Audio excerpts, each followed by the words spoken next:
The officer stopped when he saw her. A little girl, no older than 8, standing in the cold with a trembling sign. Good dog, $100 or best offer. Beside her, a German Shepherd mother and 2 tiny pups shivered in the snow. "Please, sir," she whispered. "Mommy hasn't eaten in 2 days." Her words cut deeper than the winter wind. He thought it was just a small act of kindness, but that moment would change everything. Stay till the end. This story will melt your heart. Please like, share, and subscribe to our channel to receive notifications for new stories of love, faith, and miracles every day. The wind howled over Maple Creek as if the mountains themselves were grieving. Snow drifted lazily through the morning light, settling on rooftops, fences, and the hoods of parked trucks. The roads were nearly empty. Only a single police cruiser cut through the quiet white world. Inside sat Ethan Cole, 42, a man whose face had forgotten how to smile. His dark hair, flecked with gray, curled slightly at the collar of his uniform jacket. The faint shadow of stubble lined his jaw, not from neglect but fatigue. Years in the force had carved a quiet heaviness into his eyes. Once those eyes had been warm. Now they reflected a cautious kind of sorrow, the kind born from mistakes that couldn't be undone. He drove slowly, scanning the roadside as the snow thickened. It wasn't unusual for deer or lost travelers to appear out here, but that morning, what he saw made his breath catch. A small figure stood by the shoulder of the road, a little girl, no more than 8 or 9, wrapped in a too large denim jacket. Her boots were thin, one untied, her cheeks flushed pink from the cold. She held a piece of cardboard scrawled with uneven black letters. Good dog, $100 or best offer. Her fingers trembled as she held it up, though it was clear she'd been standing there for hours. Ethan slowed the car and pulled over. When he stepped out, the wind hit him like a wall of knives. The girl turned toward the sound, blinking against the swirling snow. Her eyes, pale blue, frightened yet determined, met his. She looked both too young and too old at once, the way children do when they've had to grow up too soon. Beside her sat a German Shepherd with fur the color of faded gold, dusted white with frost. The dog's ribs showed faintly through her coat, yet she held herself proudly. At her side, 2 tiny puppies huddled together, one pure white and the other a soft ash gray. They looked only a few weeks old. The mother's name, according to the cardboard, was Lucky, and she stared at Ethan with eyes full of quiet trust, as though she'd seen kindness once and still dared to believe in it. Ethan approached slowly, boots crunching through the snow. "Hey there," he said softly, voice half lost to the wind. "What's your name?" The girl hesitated. "Lila," she answered, her voice barely more than a whisper. "Lila Anderson." "That's a nice name," Ethan said, crouching down. "Why are you out here, Lila?" She bit her lip. "Mommy hasn't eaten in 2 days. I was trying to sell Lucky so I can buy food. I thought maybe someone would stop." Her words landed heavier than any winter storm. Ethan glanced at the dog. Lucky's tail gave a faint thump, though she didn't move closer. Instead, she lifted one paw and placed it gently on Ethan's boot, her gaze steady, pleading. The 2 puppies stirred, pressing closer to her warmth. He knelt fully now, the cold biting through his gloves. His police badge glinted faintly in the pale light. "You're trying to sell her for your mom?" Lila nodded, eyes red and raw from windburn. "She told me to. She said maybe someone nice would give us $100. We could buy food and medicine." Her voice cracked on the last word. Ethan swallowed hard. $100 wasn't much, but to this child, it meant survival. He reached out slowly, palm open, letting Lucky sniff his glove. The dog's breath came out in little white clouds.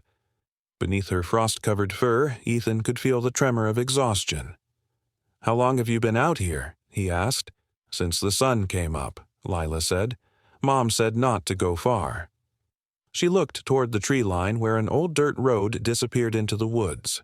Ethan followed her gaze. The path looked abandoned, half buried in snowdrifts. He could see faint tracks leading into the distance, small boot prints, the kind a child might make on the way here. "Your house is that way?" She nodded again. "It's not really a house, it's a cabin. It used to be Grandpa's." He could hear her teeth chattering now. Lucky shifted, moving closer to Lila, wrapping her tail protectively around the girl's legs. The gesture was instinctive, maternal. Ethan noticed one of the puppies, the white one, shiver and let out a weak whine. The other, gray-furred, eyes dark as river stones, licked its sibling's ear, as if to comfort it. The sight pierced something inside him. Once, years ago, Ethan had been a father. His daughter, Grace, would have been around Lila's age now. But Grace was gone, lost in a car crash he could never stop blaming himself for. He'd been on duty that night. He'd promised to be home by 7. He hadn't been. Since then, every siren, every scream, every call for help felt like a weight added to a debt he could never repay. Looking at Lila and Lucky, he felt that same ache bloom again, sharp and merciless. "I can't let you stay out here," he said finally. "It's too cold. You'll freeze." Lila shook her head quickly. "I can't leave. Mommy said not to. If I leave, someone might stop to buy Lucky." Ethan looked at the sign again, the shaky handwriting, the corners soft from snow. "No one's coming, sweetheart," he said gently. "It's just you, her, and me out here." Lucky nudged Lila's hand, then looked up at Ethan as if agreeing. The wind picked up, flinging loose snow across their faces. He took off his gloves and tucked them around Lila's small hands. "Come on," he murmured. "Let's get you and your dogs warmed up. We'll check on your mom after, okay?" Lila hesitated, glancing down at Lucky. "Can she come too?" Ethan smiled faintly, a crack in the armor he'd worn for years. "Wouldn't dream of leaving her." He opened the back door of the cruiser. Ranger, his K9 partner, a 5-year-old black and tan shepherd with a sharp gaze softened by loyalty, sat upright inside, ears perked. Ranger had been with Ethan since the accident, through every sleepless night and bad call. He'd learned to read Ethan's moods better than any person could. When Lucky approached, Ranger stayed still, then lowered his head slightly in what could only be called respect. Ethan guided Lila into the back seat, wrapping his police jacket around her small frame. Lucky jumped in after her, curling her body protectively around the girl, while Ranger watched from the other side, quiet and composed. The two puppies nestled between them, safe for the first time in days. Ethan closed the door gently and stood in the snow for a long moment, staring at the empty road ahead. His breath came out in short bursts of mist. The world felt smaller now, less like a frozen landscape, more like a fragile heartbeat. He climbed into the driver's seat and started the engine. The radio crackled softly, filling the silence. In the rear-view mirror, he saw Lila's eyes finally close, her hand resting on Lucky's fur. Ranger turned his head slightly, watching her with the calm of a guardian who understood the unspoken. Ethan's chest tightened. He didn't know what he was driving toward. A hungry mother, an old cabin, maybe another wound he couldn't heal. But he knew one thing. He couldn't walk away. As the cruiser rolled forward through the falling snow, 4 lives breathed in rhythm, and for the first time in years, Ethan Cole felt the faint, unfamiliar warmth of purpose. The drive to the Andersons' cabin wound through narrow forest roads blanketed with snow.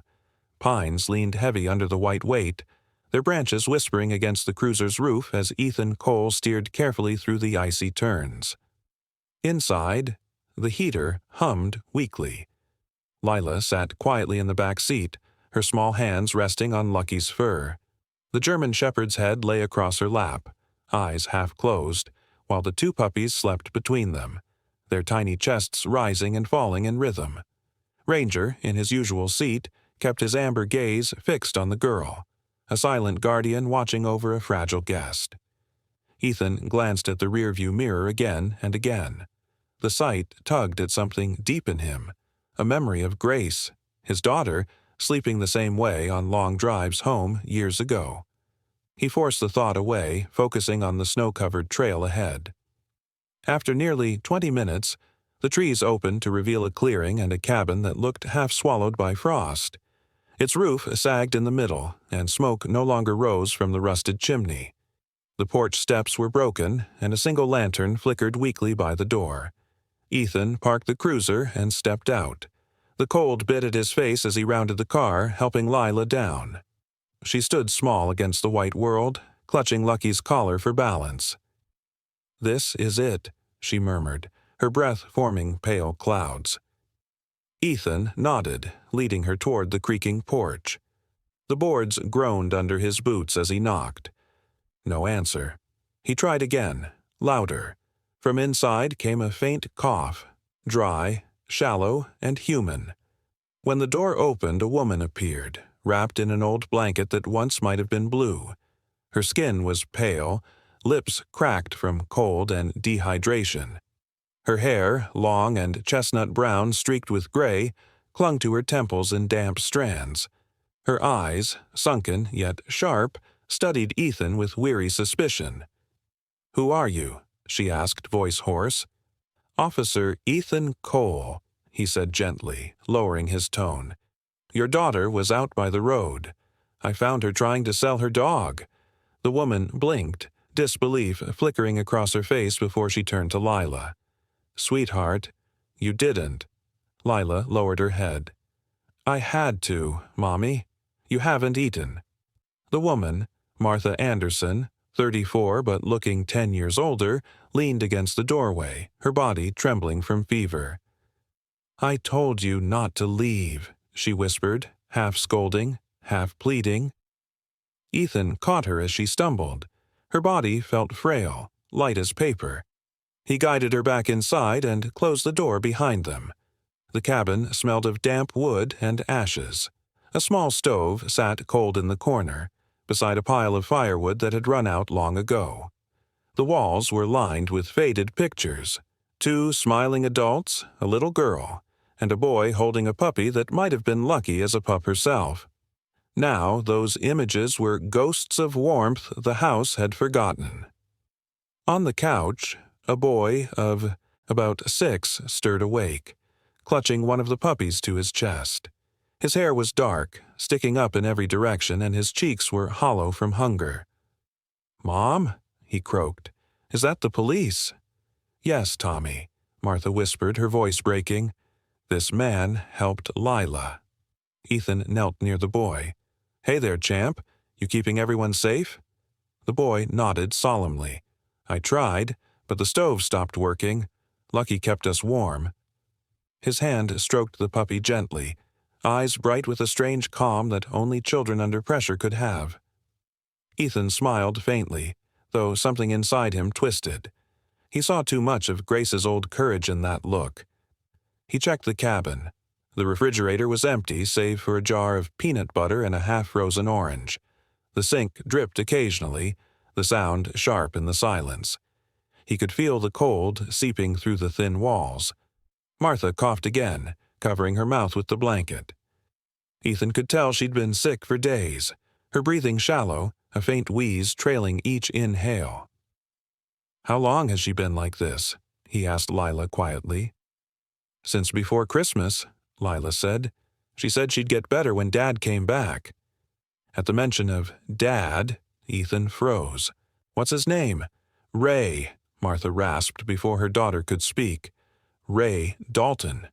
The name hit Ethan like ice water down his spine. He had read that name before. Ray Dalton, the truck driver who vanished after a botched drug bust tied to the Iron Vultures cartel. Ethan remembered the file. Illegal transport, narcotics hidden in farm equipment, a shootout that killed 2 officers and a civilian. That civilian had been a mother driving her child home from school. Grace. His daughter had been in the back seat.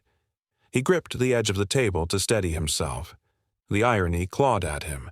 A lost girl, a starving mother, and the ghost of the man whose sins had shattered his life years ago. Martha didn't notice his silence. She leaned back, exhausted. "He left 2 months ago," she murmured. "Said he'd found work hauling for some men out west. Took the truck, took the cash. Said he'd send something. He never did." Her voice cracked. "He's not a bad man, officer. He just makes bad choices." Ethan studied her face, the hollow cheeks, the stubborn pride in her tone. She spoke as if still defending a man who had long stopped deserving it. "Do you know where he went?" She shook her head weakly. "All I know is he said something about iron and freight. That's all." Ethan's pulse thudded in his ears.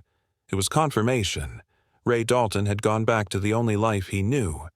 Trouble was coming, and it would lead right back here. He looked toward the children. Lila sat on the floor, feeding the puppies crumbs from a stale cracker she'd found in her pocket. Tommy giggled softly when one of them nipped his finger.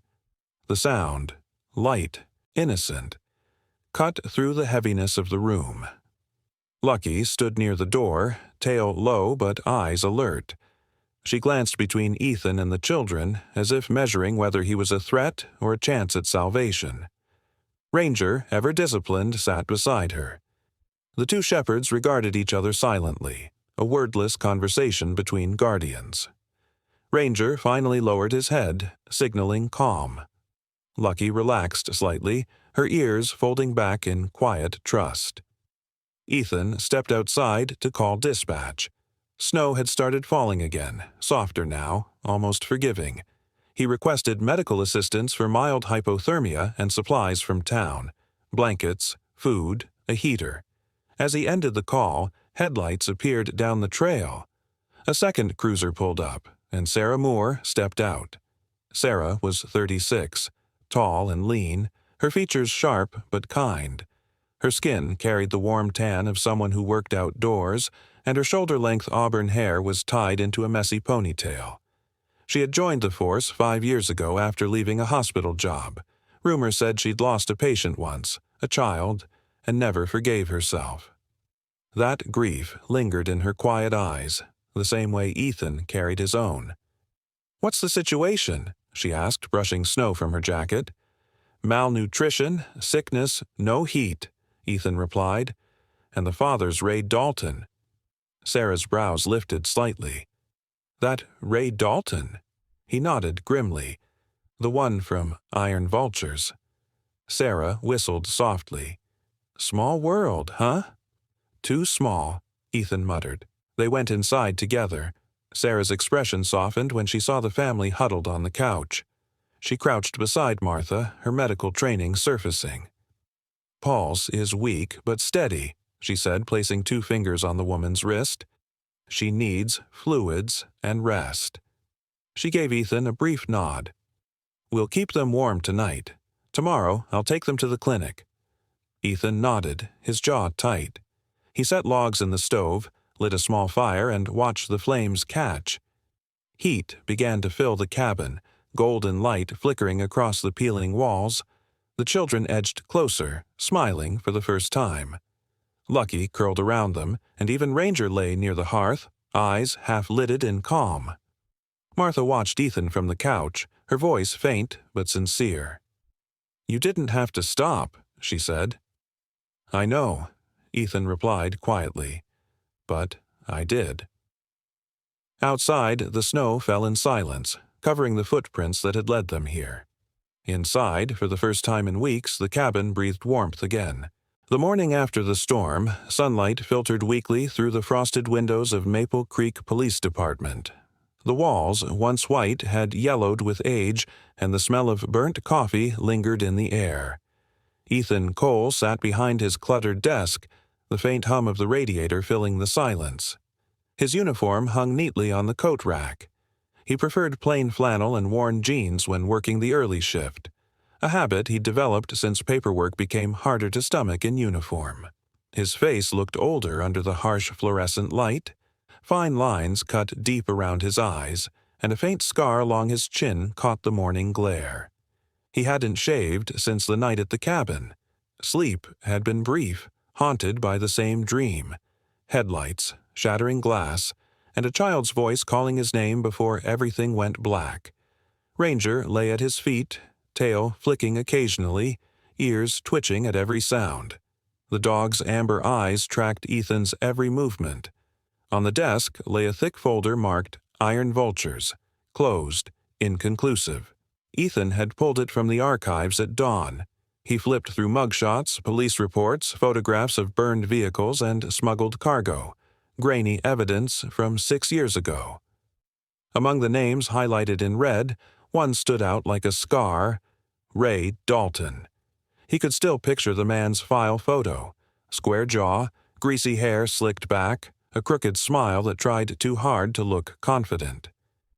But there was fear in those eyes, Ethan remembered. Not the fear of the law, but of someone worse. The door creaked open. Sarah Moore entered, carrying 2 steaming cups of coffee. She had changed into her winter patrol uniform, dark blue, slightly oversized on her tall, lean frame. Her auburn hair was pulled into a neat braid that fell over one shoulder, and her skin looked pale against the navy collar. She handed Ethan a cup. "You look like you've been up all night," she said quietly. He took the coffee without looking up. "You'd be right." Sarah leaned on the edge of the desk, crossing her arms. Her presence was calm but firm. She had the kind of steadiness that came from years of surviving loss. She'd once told Ethan, on a long patrol night, that she became a cop after losing a patient, a boy who'd died because a drunk driver delayed the ambulance. Since then, she'd sworn to never let time or negligence take another life. That same quiet determination showed now in the way she watched Ethan. "What's eating you?" she asked. He slid a photo across the desk, the mugshot of Ray Dalton. "Recognize him?" She frowned. "Vaguely. He ran contraband for the Iron Vultures, right? Got away before the bust." Ethan nodded. "And 6 months after that, they hit a shipment on Route 12. Their van crossed the median." His jaw tightened. "Hit another car head-on. A mother died instantly. Her daughter—" His voice caught for the briefest second. "Dee didn't make it to the hospital." Sarah's expression softened. She didn't speak right away. When she finally did, her voice was low. "Grace." Ethan looked up sharply, eyes narrowing. "I remember," Sarah continued. "I was at the hospital that night. I didn't know she was yours until later." Silence filled the room, heavy as the snow outside. Ethan turned away, flipping another page in the file. The driver who caused it disappeared before trial. Ray Dalton. Until last night, I thought he was dead. Sarah studied his profile. Tired, scarred, but still standing. And now? "Now he's out there again," Ethan said. "Probably back with the Vultures. Maybe running more shipments." He slammed the folder shut, startling Ranger, who lifted his head sharply. The sound echoed like a gunshot in the small office. Ethan's voice dropped. "He left his wife and kids to starve, took every dollar they had, and somehow I'm the one finding them in the snow." Sarah reached out, laying a gloved hand over his. "Maybe that's not a coincidence." He glanced up, skeptical. "Maybe," she said softly. "God's putting you right where you need to be. To forgive, or at least to finish what you started." Ethan gave a bitter half-smile. "I stopped believing in divine timing a long time ago." "Maybe it hasn't stopped believing in you," she replied, her tone gentle but unwavering. Before Ethan could respond, the door opened again. A younger officer, Tom Reyes, poked his head in. Tom was 28, short and wiry, his hair cropped close to his scalp, a small scar cut across his right eyebrow, a souvenir from his rookie year when he'd stopped a robbery unarmed. Loyal and eager, he still looked at Ethan like a hero. "Sir, the lab just sent back partial prints from that warehouse raid last month," Tom said. "You might want to see this." Ethan gestured for him to enter. Tom handed over a thin envelope. Inside were smudged fingerprints and a report. One name had been matched. Dalton, Ray, confirmed partial match. Ethan exhaled through his nose. So, he's alive, and still running jobs. Sarah frowned. That means the vultures are active again. They've been quiet for years. Too quiet, Ethan muttered. Tom shifted uneasily. What do you want us to do, sir? Ethan hesitated. Nothing yet. Keep this between us. No official report until we know where he is. Tom nodded, but his brow furrowed. Understood. He left the room, closing the door softly behind him. When the silence returned, Ethan rubbed his temples. If Dalton's back in the game, this town isn't safe. His kind always bring trouble. Sarah leaned forward slightly. And what about Martha and the kids? I'll check on them tonight, he said. I dropped off food and blankets through the county fund. They'll manage for now. Sarah studied him for a moment. You care more than you want to admit. Ethan shot her a weary look. Don't start. She smiled faintly. You're angry at Ray Dalton for destroying your past. But now you've got a chance to save what's left of his future, his family's at least. He didn't reply. Instead, he pulled open a drawer and retrieved a small, worn photograph. Lila sitting by the cruiser's window, Lucky's head resting on her lap, Snow and Ash curled beside them. Ranger had been visible in the corner, watchful as always. Ethan stared at the picture for a long moment before placing it back inside. They deserve better, he said finally. Sarah nodded. Then give them better. A knock came at the door again, this time from the hallway. The janitor, an elderly man named Frank Dillard, leaned in holding a clipboard.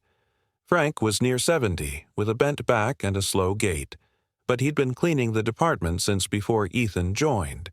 His thick glasses magnified watery gray eyes, and he always smelled faintly of tobacco and lemon polish. Sorry to interrupt, Cole, Frank said, voice raspy but kind.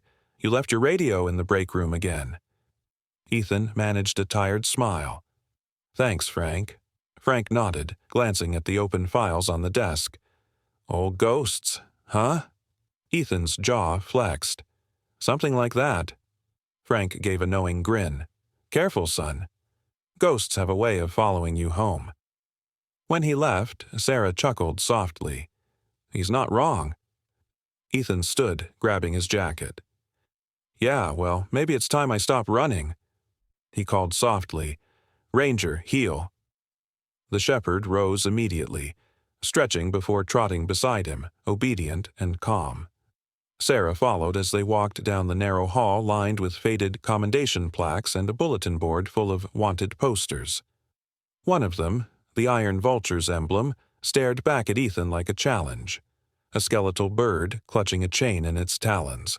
Outside, the snow had begun to melt, leaving muddy patches along the lot. The air carried a hint of thaw, a promise of early spring. Ethan stopped by his car, resting a hand on the roof. You really think forgiveness is part of this? He asked. Sarah tilted her head. Forgiveness doesn't always mean letting go, Ethan. Sometimes it just means choosing to help someone who doesn't deserve it, and realizing that you needed the help all along. He gave a low grunt, halfway between a sigh and a laugh. You ever get tired of being right? Every day, she said with a smirk. As Ethan opened the door, Ranger jumped in first, settling into his seat. The engine hummed to life. Sarah leaned against the car, watching him for a moment. Be careful with those files, she said softly. The past has teeth. Ethan met her eyes, a faint steel in his tone. So do I.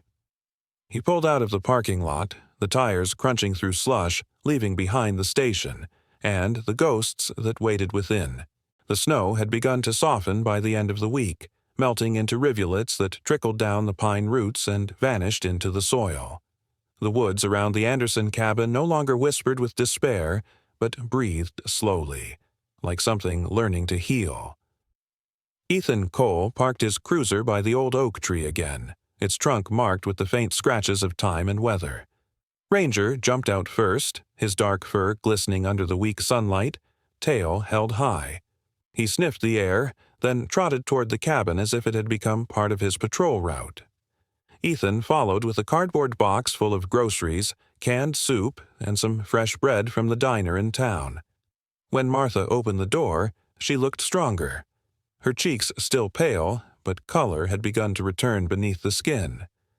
The blanket she used to wear was now replaced by an old cardigan, and her voice no longer trembled when she spoke. "You didn't have to come again," she said softly, though her eyes betrayed quiet gratitude. "Didn't have to," Ethan said, setting the box on the counter. "Wanted to." Inside, the room looked warmer. The fire he had repaired days ago burned steadily in the stove. Lila sat cross-legged on the rug, building a tower from smooth stones she'd gathered near the creek. Beside her, Tommy tried to balance a biscuit on Snow's head while Ash chased its tail near the table leg. Lucky lay stretched out nearby, keeping watch over her puppies and her small human pack. When Ranger entered, she rose to greet him. There was no tension between the two dogs now, only an unspoken understanding between guardians. Ranger gave a short wag of his tail, and Lucky brushed her muzzle against his neck in greeting. It looked almost ceremonial, like the bow of soldiers acknowledging each other before battle. Tommy laughed at the sight. "Ranger and Lucky are friends now," he said proudly.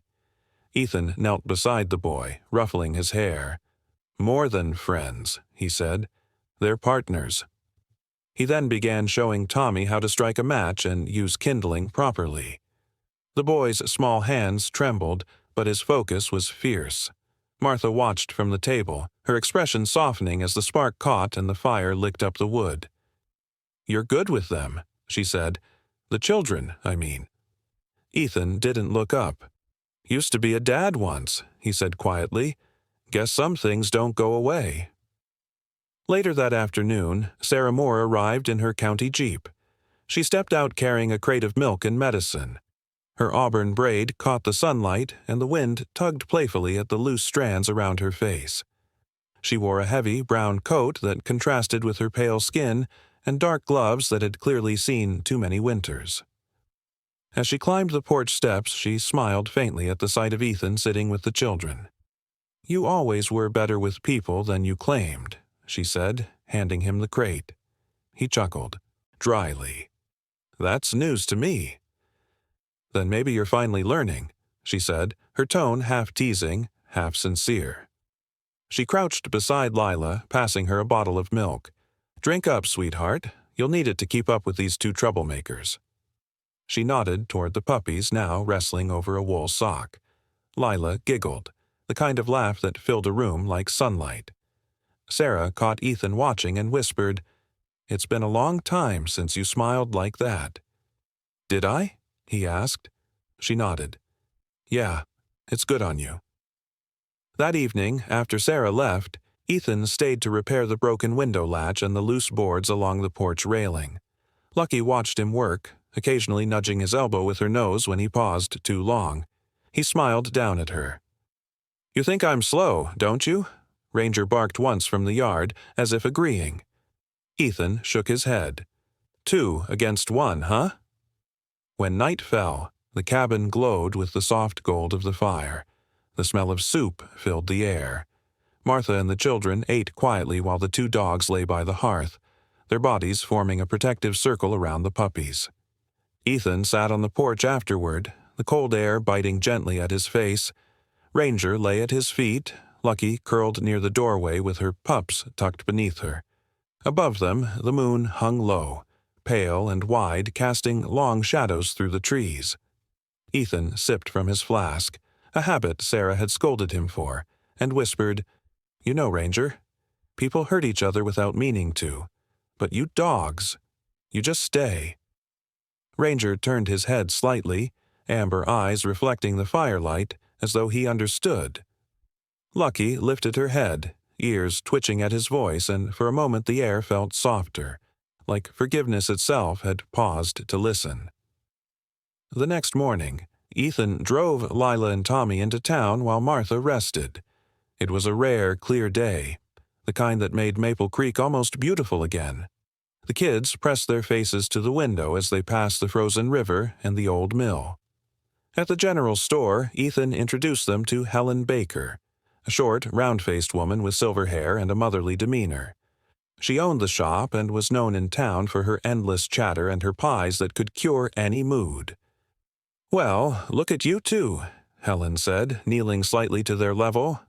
"Aren't you the brave ones?" She handed Lila a small bag of sugar cookies. On the house. Helen had lost her husband to the mines years ago, but never lost her laughter. Her kindness filled every corner of her store. She winked at Ethan. "Good to see you back doing something that matters, Officer Cole." He smiled politely. "Just helping where I can." "Sure," she said knowingly, "and maybe helping yourself, too." Back at the cabin, the dogs were waiting by the porch. Ranger barked once when he saw them, and Lucky trotted out from the doorway, tail wagging. The puppies bounced after her in clumsy excitement. Tommy ran to greet them, dropping a cookie in the snow, which Ash promptly claimed. Ethan stood watching it all, the children laughing, the dogs playing, the house breathing life again. For a man who'd spent years drowning in guilt, it was almost unbearable to feel warmth again. That night, Sarah returned briefly with paperwork and reports. She found Ethan sitting by the fire, Martha asleep on the couch.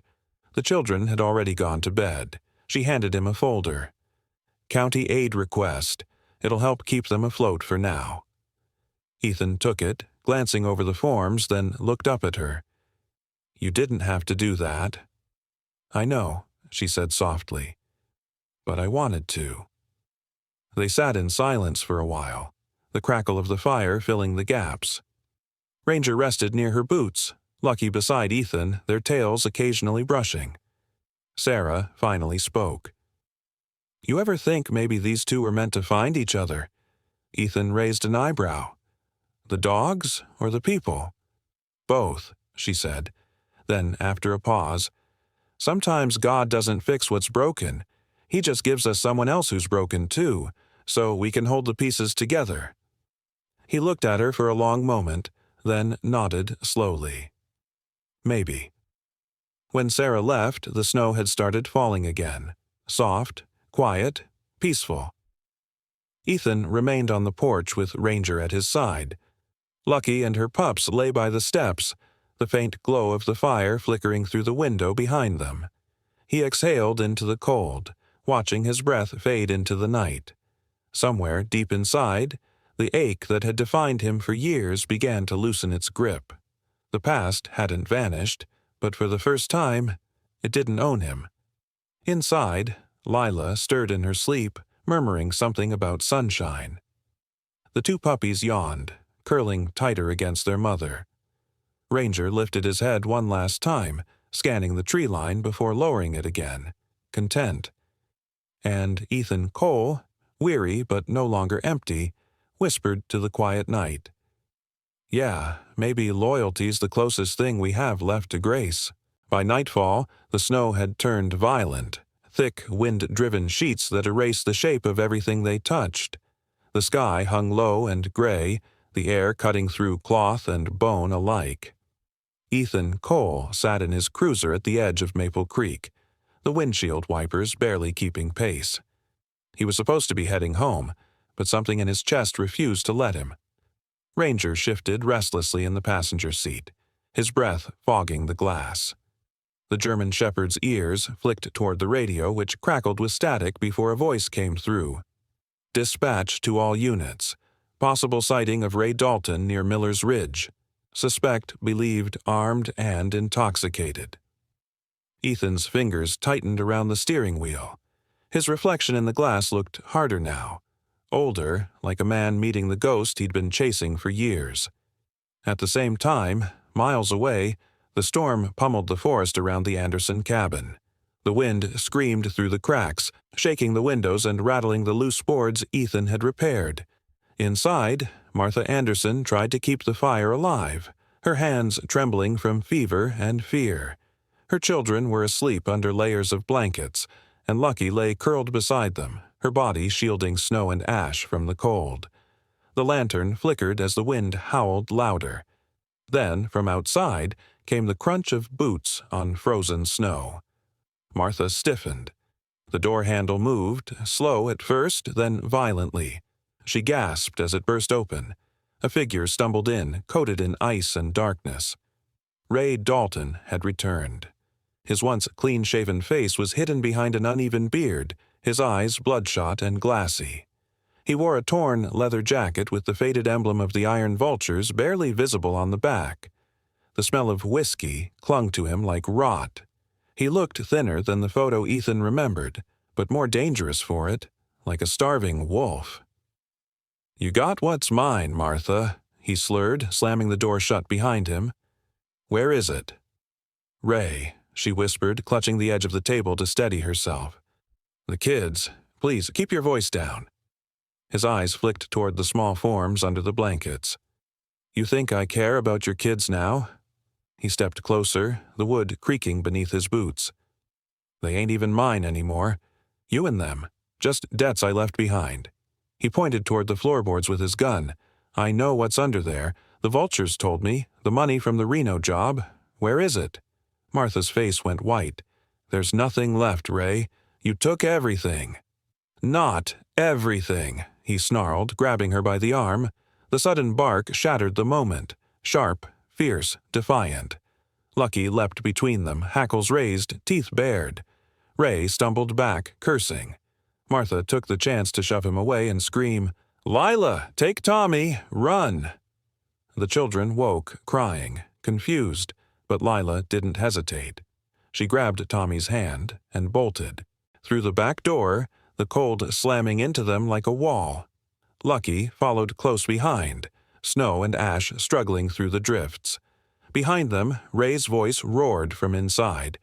"You can't hide from me!" A gunshot cracked through the night, echoing through the forest. Ethan heard it miles away.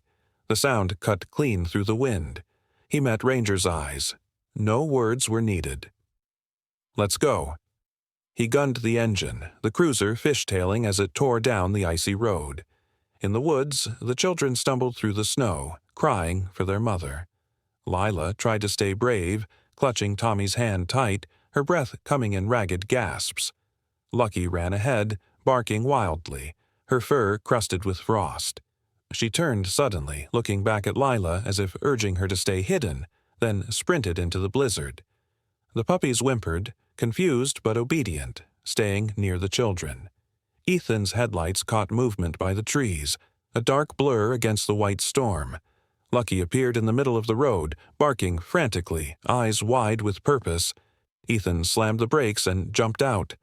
"Lucky!" he shouted over the wind. The dog barked twice, then turned and ran into the woods. Ranger jumped from the car before Ethan could stop him, nose to the ground, tail stiff with focus. "He's got a trail," Ethan muttered, grabbing his flashlight. "Go, Ranger." Sarah's Jeep arrived moments later, sliding to a stop beside the cruiser.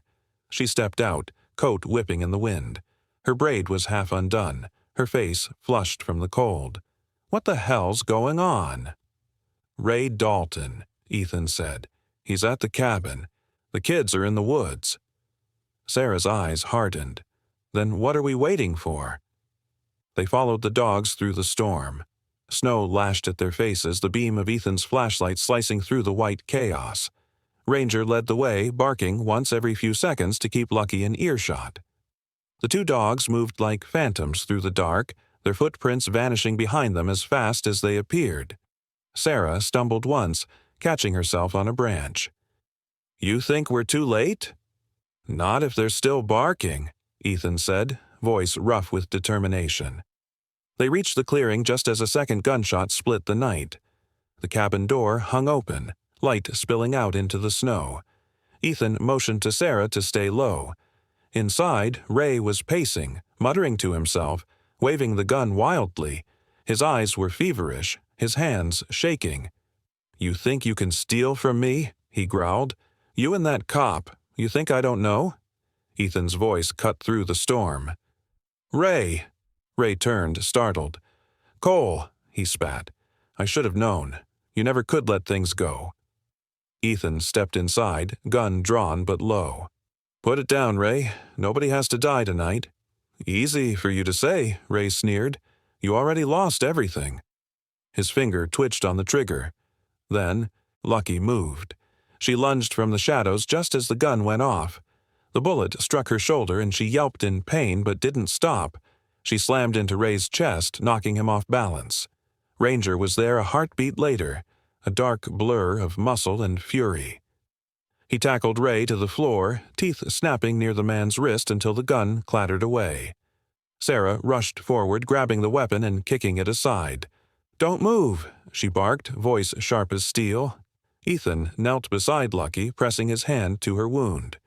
Blood stained his glove, hot against the cold. "Stay with me, girl," he murmured. Lucky's eyes blinked slowly, her breath shallow but steady. The puppy's distant whimpers echoed from the woods, as if calling her home. Ranger stood guard over Ray, growling low in his throat until the man finally went limp. Ethan looked at Sarah. "You okay?" She nodded, breathless, adrenaline fading from her face. "You?" He glanced down at Lucky and shook his head. "Ask me when she's standing again." Outside, the storm began to calm. Snow fell softer now, as if the sky itself exhaled in relief. Ethan carried Lucky carefully into the cruiser, wrapping her in his jacket. Lila and Tommy were found minutes later, huddled near the tree line with snow and ash pressed against them. When they saw Ethan, the children ran forward. "Lucky! She's hurt!" Lila cried. Ethan knelt down, voice gentle but firm. "She's a fighter, just like you." As the engine started and the lights flashed red across the melting snow, Ethan looked back at the cabin one last time, its door broken, its shadows finally empty. For years his nightmares had ended in loss. But this time, though the night was scarred by pain, something had survived. Something loyal. Something that refused to die. The storm was over, leaving the world washed clean but wounded. Snow clung to every roof and branch, turning Maple Creek into a frozen painting. The flashing red lights of the police cruiser cast long streaks of color across the white expanse as Ethan drove through the silent morning, his jaw tight, eyes fixed on the road. Lucky lay in the back seat, wrapped in his jacket, her breathing shallow but steady. Blood had seeped through the fabric, dark against the pale fur of her shoulder. Snow, the little white pup, whimpered beside her, licking her muzzle as if trying to keep her awake. In the passenger seat, Sarah sat with her radio in one hand and a towel pressed against Lucky's wound. "Pulse is weak," she said quietly. "But she's hanging on." Ethan nodded without speaking. Ranger, in the back, kept his head low near Lucky's paw, a low whine humming in his chest. The drive felt endless, though the clinic was barely 5 miles away. When they finally arrived at Cedar Hollow Veterinary Clinic, the small building glowed softly in the dawn. Its windows were fogged, the sign half buried under snow. The door burst open as they pulled up, and Dr. Peter Harlan stepped out, still pulling on his coat. Peter was a man in his late 50s with thinning silver hair, a lined but kind face, and eyes that carried the calm certainty of someone who'd seen too many lives hang by a thread. "Inside, quick," he ordered, voice firm but warm. Ethan lifted Lucky in his arms, feeling the dog's faint heartbeat against his chest.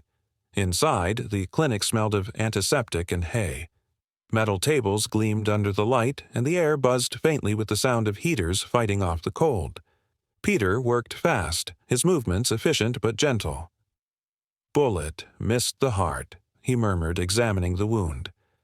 "Lodged near the shoulder blade. Lucky girl, in every sense." He looked at Ethan briefly. "You her owner?" Ethan hesitated. "No, she belongs to the Anderson kids." Peter nodded. "Then you'd better call them. They'll want to be here when she wakes up." Sarah had already stepped aside, phoning the station for an ambulance to check on Martha and the children. Minutes later, the door swung open again, and Lila rushed in, still wrapped in the oversized coat Ethan had given her. Her face was blotchy from tears, eyes red-rimmed but fierce. "Where's Lucky?" she cried. Tommy followed, clutching Snow and Ash close to his chest. Peter turned, lowering his mask slightly. "She's strong, little one. She's fighting." He guided Lila toward the table. Lucky lay there, motionless except for the soft rise and fall of her chest. Lila reached out, her small hands trembling as she stroked Lucky's head. "You can rest now, girl," she whispered. "We're all safe." Ethan stood a few steps back, arms crossed, his face unreadable. Sarah watched him quietly. She could see how his jaw clenched every time Lila cried, how his eyes softened when Lucky's tail gave the faintest twitch. For a man who'd lost faith in mercy, he was surrounded by it now, and it terrified him more than bullets ever could. Dr. Harlan continued his work, assisted by a young nurse named Maggie Trent, a petite woman with freckles across her cheeks and sleeves rolled up to her elbows. She moved with quiet precision, her green eyes flicking between instruments and monitors. She'd been working at the clinic since her teens, orphaned after a flood had taken her parents. Animals, she once said, were easier to save than people. They didn't lie about pain. When the bullet was finally extracted, Maggie exhaled, wiping sweat from her brow. "She'll live," she said softly. Lila gasped, her eyes wide. "Really?" Peter smiled gently. "Really, but she'll need time, and care, and love." Sarah crouched beside the girl. "That part's easy, huh?" Lila nodded through tears, clutching Lucky's paw. "I can do that." Ethan turned away, swallowing hard. Hours passed. The storm clouds lifted, revealing a sky so clear it hurt to look at. Ranger lay quietly in a corner, his gaze fixed on Lucky. Snow and Ash slept curled together under a blanket, small bundles of warmth and trust. Tommy had fallen asleep in a chair, his hand still resting on his mother's scarf. Martha, treated and resting at the hospital nearby, had sent word through the radio. "Tell my kids I'm proud of them." Ethan stood outside the clinic now, leaning against his cruiser.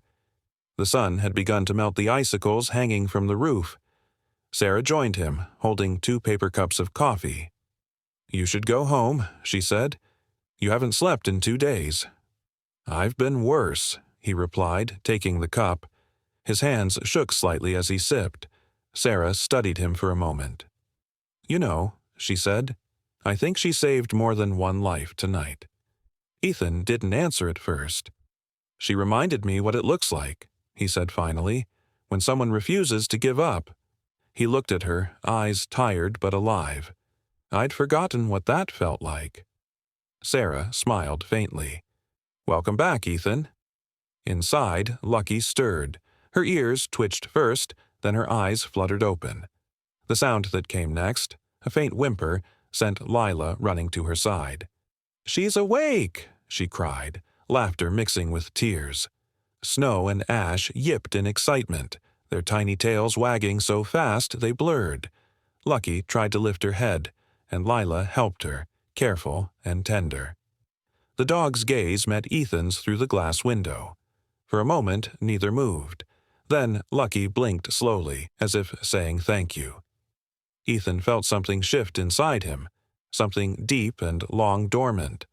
His throat tightened, and before he could stop himself, he wiped at his eyes. Sarah saw, but said nothing. Some things were better left in silence. A week later, the clinic was bright and warm. Lucky's bandages were off, and her wound had begun to heal cleanly. Snow and Ash played near her crate, occasionally climbing over Ranger's paws who tolerated them with patient dignity. Dr. Harlan came by to check her stitches, whistling softly. "You know," he said to Ethan, "dogs like her, they don't forget kindness, but they don't hold grudges either. We could learn something from that." Ethan smiled. "Maybe we already are." That evening, as the sun set behind the pines, the clinic's front room was filled with laughter. Lila reading aloud, Tommy feeding Snow pieces of biscuit, Sarah teasing Ethan about his terrible handwriting on the incident report, and Lucky, once broken and bleeding, rested in the golden light with her family and friends close by. For the first time in years, Ethan Cole cried, but not for loss, not for guilt. This time, he cried because something in him finally believed again, in survival, in mercy, and in love that refuses to die. 2 months had passed since the storm. Winter had loosened its grip on Maple Creek, leaving the ground soft and glistening beneath the pale gold of early spring. The forest that once howled with wind and fear now sang again, sparrows darting between branches, the creek whispering under thawed ice. The old Anderson cabin stood at the edge of it all, no longer a place of silence, but of renewal. The porch had been rebuilt, the walls repainted a faded cream, and the windows glowed with the warmth of a fire inside. A hand-painted sign by the door read, "Home is where you're found." Ethan Cole slowed his cruiser at the gate, smiling faintly as he saw children's boots and tiny paw prints in the mud. Tommy Anderson was outside, chasing snow and ash around the yard. The boy had grown a little taller, his dark hair still sticking up in wild tufts. He wore a red flannel shirt several sizes too big, Sarah's gift from the station, and his laughter echoed through the trees. The 2 pups darted through the grass, tumbling over each other, their fur sleek now, no longer matted by frost or fear. Lucky sat nearby on the porch, her healed shoulder marked by a faint scar. She looked older, wiser, the calm of a creature who had faced death and returned with purpose. When she saw Ethan's car, her tail began to thump against the wood, slow and steady like the beat of a grateful heart. The cabin door opened, and Martha Anderson stepped out. She looked transformed, no longer frail and pale but healthy, her hair tied back neatly, her cheeks flushed with life. The old cardigan was gone, replaced by a white nurse's uniform and a light blue jacket with the Maple Creek Health Station emblem stitched on the pocket. "Morning, Officer Cole," she greeted with a smile that carried both gratitude and quiet strength. "Or should I say, Deputy Hero?" Ethan chuckled. "I told them not to put that in the paper." "Well," she said, crossing her arms, "maybe they needed a good story for once." Inside, the air smelled of bread and fresh paint. The living room was brighter, the old stove replaced by a modern one donated by the police department's charity fund. A photograph hung above the mantel. Ethan, Sarah, Lila, and the dogs, Ranger sitting tall, Lucky beside him, the 2 pups squirming in Lila's arms. It had been taken by Helen Baker, the plump shopkeeper who'd insisted heroes deserved to be framed. Her pie shop now had the same photo in the window, labeled The Maple Creek Miracle. Lila appeared from behind the table, her brown hair tied with a yellow ribbon. She carried something hidden behind her back and smiled shyly as Ethan knelt to her level. "Got something for me, kiddo?" he asked. She nodded, holding out a handmade card. It was uneven and colorful, decorated with hand-drawn paw prints and crooked hearts. Inside, in careful handwriting, were the words, "Dear Officer Ethan, thank you for saving Lucky, Snow, Ash, and Mommy, too. You said angels don't have wings, but I think they have badges." Ethan read it silently, his throat tightening. When he looked up, Lila was watching him with wide, earnest eyes. He ruffled her hair gently. "You've got a big heart, Lila. Don't ever let the world shrink it." From the kitchen, Sarah Moore appeared, carrying a mug of coffee. She'd changed since that night, too. Her auburn hair shorter now, easier to manage, her uniform replaced by jeans and a simple cream sweater. The sunlight through the window caught the faint freckles on her cheeks. "If you keep making speeches like that, you're going to put me out of work," she teased. Ethan smirked. "I'll stick to patrols then." Sarah leaned against the doorway, sipping her coffee. "You know, they're naming the new animal shelter after Lucky," she said. Dr. Harlan insisted. "Good man," Ethan said softly. "He's got more faith in people than most priests I know." "Maybe because he sees their pets first," Sarah replied with a grin. Ranger trotted in from outside, nose dusted with dirt, and nudged Ethan's knee impatiently. Lucky followed, her movement slower but strong. When their eyes met, Ethan felt again that silent understanding. The same look she'd given him the night she took a bullet to protect a family that wasn't even hers. He crouched, scratching behind her ears. "You did good, girl. Real good." Lucky pressed her head against his chest, and for a brief moment, time seemed to stop. Outside, the sound of a car door closing drew everyone's attention. Dr. Peter Harlan had arrived, his long gray coat flapping in the breeze. "I told you I'd stop by for a house call," he said as he stepped up the porch. His kind eyes crinkled with a smile. "Looks like my patients are doing better than I am." "Just don't say that near Maggie," Sarah called out.